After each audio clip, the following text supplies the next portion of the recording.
O mito da caverna é uma explicação alegórica do mestre Platão. Aparece no 7º livro de A República. Refere-se à situação do ser humano frente ao conhecimento. Com ele, Platão tenta explicar a existência de dois mundos. O mundo sensível, conhecido através dos sentidos, e o mundo inteligível, só alcançado mediante a razão.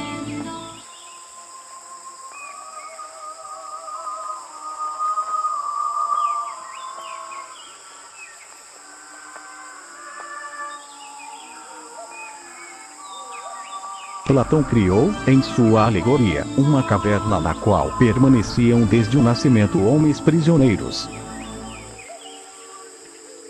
Estes estavam presos pelo pescoço e pelas pernas contra um muro, de forma que só poderiam ver a parede da caverna. Atrás do muro em que estavam presos, havia um corredor e uma fogueira. Pelo corredor andam homens que carregam todo tipo de figuras que projetam a sombra sobre a parede, umas com formas humanas e outras com formas de animais.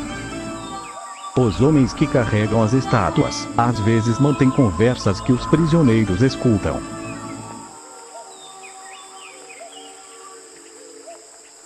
No canto em que estão presos, não viam nada além das sombras que eram projetadas pelo fogo no fundo da caverna, e chegam a acreditar que as sombras projetadas são a realidade.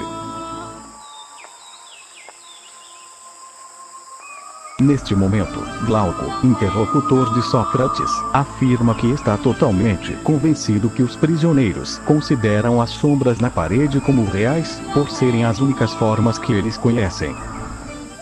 Uma vez que Platão comprova que Glauco compreende a situação, explica-lhe que se um dos prisioneiros fugisse e saísse para o mundo exterior, teria grandes dificuldades para se adaptar à luz do sol. No primeiro instante, para não ficar cego, buscaria sombra e olharia apenas as imagens refletidas na água. Mais adiante, de maneira gradual, se acostumaria a olhar objetos e assim finalmente descobriria toda a beleza do universo. Admirado, se daria conta de que pode contemplar com nitidez as coisas, apreciar as formas e a beleza das figuras. No mito, Platão faz com que o prisioneiro volte ao interior da caverna, para que conte a descoberta aos outros prisioneiros. Ali, tenta explicar que ele viu a realidade e que os prisioneiros vivem em um mundo falso de sombras. Porém, os pobres prisioneiros, alienados desde a infância, o tomam como louco e riem dele. Os prisioneiros ameaçam que se ele os libertasse, eles o matariam.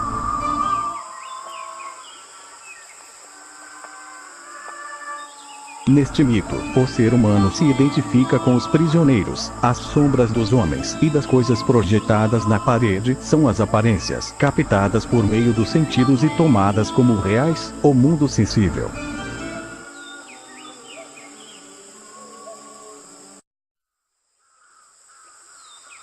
As coisas naturais e o mundo fora da caverna que os prisioneiros não veem é um mundo inteligível, no qual a máxima ideia é a ideia do bem e está representada pelo sol. Um dos prisioneiros consegue se libertar das correntes e sair da caverna, conhecendo assim um mundo real.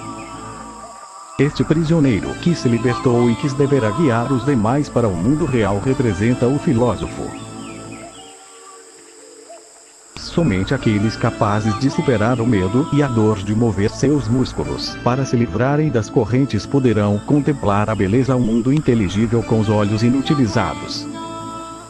Platão nos mostra com seu mito a pluralidade de seu pensamento, a visão da natureza humana, a teoria das ideias e o doloroso processo mediante o qual nós humanos chegamos ao conhecimento e uma visão mais filosófica das ideias.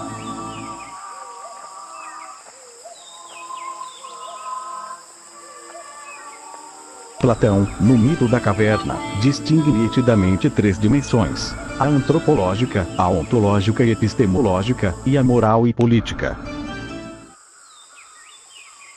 Dimensão antropológica. Platão identificou os seguintes símbolos no mito com as seguintes interpretações na vida real.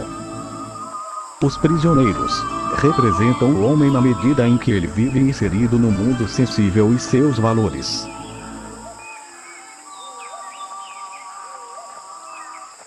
O conhecimento de si mesmos como sombras faz referência à identificação da realidade humana com o corpo. A liberação do prisioneiro é o descobrimento de um mundo verdadeiro, o mundo das ideias. Quando o prisioneiro é libertado, reconhece os objetos na caverna, sobe ao mundo exterior e reconhece os objetos do mundo exterior. O filósofo libera moral e intelectualmente sua alma das limitações e correntes do corpo do mundo sensível e ascende a um mundo inteligível. Esta é a prática da dialética e da filosofia. Quando se conhecem a si mesmos no mundo exterior, por meio da prática da filosofia, começam a identificar a realidade humana com a alma. Dimensão ontológica e epistemológica. No mundo subterrâneo, as sombras projetadas são os reflexos dos objetos do mundo exterior. Assim, os objetos refletidos se corresponderiam com os objetos do exterior e a luz do fogo com o sol. No exterior, os objetos refletidos na água seriam as ideias matemáticas, os objetos em si corresponderiam às ideias superiores, e o sol seria a ideia do bem. Quando o prisioneiro sobe, ascende no mundo inteligível e se traduz na abstenção do ser. Dimensão moral e política. Platão sente a necessidade de libertar o prisioneiro, por isso emprega com frequência a expressão "se você o forçar" ou "se a força arrastá-lo". Isto, na vida real, representa que o destino do homem não é no mundo físico, e sim no mundo absoluto e divino das ideias, pelo que é necessária a dialética ou filosofia para o cumprimento deste destino. O prisioneiro volta de novo à caverna. Isso se refere ao fato de que o filósofo não pode se limitar a uma mera contemplação das ideias, e tem a obrigação moral de ajudar a libertar as demais pessoas. Quanto ao assassinato do prisioneiro que escapou, Platão demonstra o processo de morte de Sócrates e de todos aqueles que insistem em mostrar a verdade aos homens. O papel que o sol tem na vida, realidade e governo, é o da ideia do bem como o princípio que cria tanta inteligibilidade, realidade e ilumina a vida moral e política.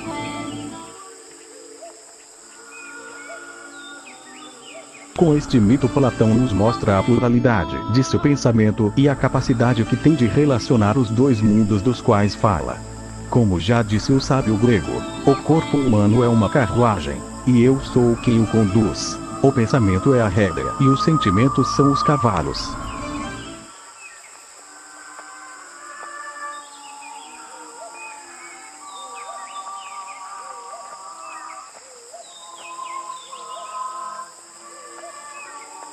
FESUR, Faculdade de Rio Verde.